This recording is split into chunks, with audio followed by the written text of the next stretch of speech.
స్థానానికి అంటే బహుపుణ్యాలకి గంగ గొప్పదని అర్థం. తుంగ భద్ర విడివిడిగా జన్మించిన రెండు నదుల కలయిక తుంగభద్రగా మారి 3 రాష్ట్రాల్లో లక్షల మందికి జీవనోపాధి కల్పిస్తున్నాయంటే ఇది మన అదృష్టం అని చెప్పి కూడా నేను మీకు తెలియజేస్తున్నా. అలాంటి డ్యాముకి 19వ గేటు కొట్టుకొని పోతే ఇమ్మీడియట్గా ఆంధ్ర నుంచి మేము స్పందించడం, ఈనాటి ముఖ్యమంత్రి ఆనాడు ఇరిగేషన్ మంత్రిగా ఉండి చాలా చొరవ తీసుకొని ఇమ్మీడియట్గా స్పందించారు. వారిని మనస్ఫూర్తిగా అభినందిస్తున్నాను. ఇది 70 సంవత్సరాల చరిత్ర కలిగిన ఒక ప్రాజెక్టు. ఈరోజు ఆ గేట్లు మార్చాం. ఈరోజు మనందరం గుర్తుపెట్టుకోవాల్సింది, ప్రాజెక్టులంటే ఆధునిక దేవాలయాలు. వాటిని మనం పరిరక్షించుకోవాలి. అప్పుడే భవిష్యత్తు ఉంటుంది. ప్రాజెక్ట్ నిర్వహణ బాగుంటేనే భవిష్యత్ తరాలకు భరోసా ఉంటుంది.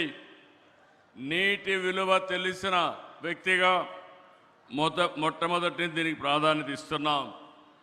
కర్ణాటకతో కలిసి 50 కోట్ల రూపాయల అంచనాతో పనులు ప్రారంభించాం.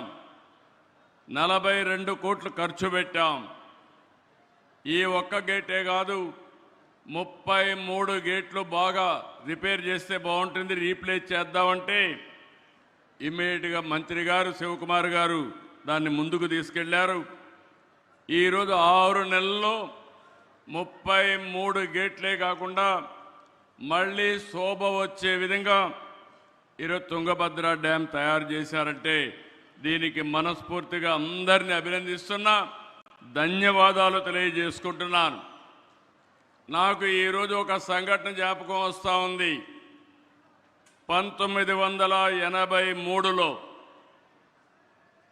ఆ రోజు మే నెలలో 4 ముఖ్యమంత్రులు ప్రధానమంత్రి కలిసి తమిళనాడుకు ఒక్కొక్క రాష్ట్రం 5 టీఎంసీ నీళ్లు ఇవ్వాలని నిర్ణయం చేశాం. ఆ రోజు ఎన్టీ రామారావు గారు ఆధ్వర్యంలో చేశారు. ఈరోజు సిఆర్ పాటిల్ గారి ఆధ్వర్యంలో కర్ణాటక ముఖ్యమంత్రి, ఆంధ్రప్రదేశ్ ముఖ్యమంత్రి, అది మరి తెలంగాణ ముఖ్యమంత్రి, 3 ముఖ్యమంత్రులు కలవడం ఒక చరిత్ర. ఈ చరిత్ర ఈ రాష్ట్రాల భవిష్యత్తుకి నాంది అవుతుంది.